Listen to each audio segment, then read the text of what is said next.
بسم اللہ الرحمن الرحیم۔ السلام علیکم دوستو آج آپ کو دانا بہلول اور بادشاہ ہارون الرشید کے بارے میں ایک سٹوری سناتا ہوں۔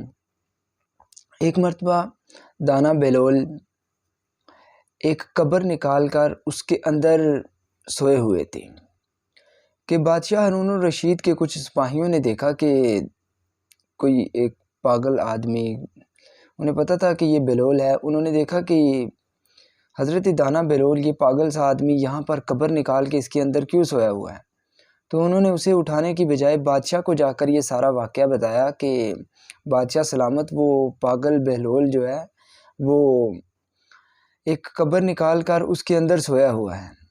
تو بادشاہ بھی حیران ہو گیا کہ ایسا کیسے ہو سکتا ہے، تو بادشاہ نے سپاہیوں کو بھیجا کہ جا کر دیکھو کہ کیا ماجرا ہے۔ سپاہی گئے، سپاہیوں نے جا کر وہاں پر دیکھا کہ دانا بہلول وہ قبر نکال کر اس کے اندر سویا ہوا ہے۔ اب سپاہیوں نے اسے بیدار کیا اور اسے اٹھایا تو اسے بادشاہ کے پاس لے کر آئے۔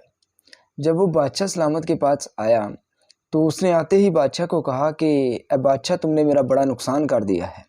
اب بادشاہ اور حیران ہو گیا کہ بادشاہ نے کہا کہ میں نے بھائی تمہارا کیا نقصان کیا ہے، تو اس نے بادشاہ کو بتایا کہ جب میں قبر کے اندر لیٹا ہوا تھا تو میں ایک خواب دیکھ رہا تھا۔ بادشاہ نے اس سے پوچھا، بادشاہ ہارون الرشید نے اس سے پوچھا کہ بتاؤ تم کیا خواب دیکھ رہے تھے۔ اس نے کہا کہ میں خواب دیکھ رہا تھا کہ یہ جو پوری دنیا ہے، اس پوری دنیا کی سلطنت کا میں بادشاہ بنا ہوا ہوں اور ہر چیز پر میری حکومت ہے۔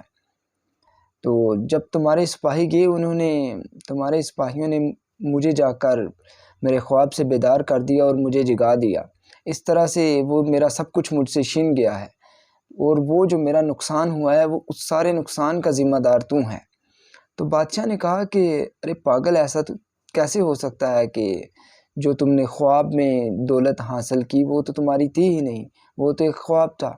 اس پر دانا بہلول نے کہا کہ دیکھو، میں نے خواب میں جو دولت دیکھی وہ میری نہیں ہے، تم کہتے ہو، لیکن جو تم نے دولت، جس دولت کے تم بادشاہ ہو، یہ دولت بھی تمہاری نہیں ہے۔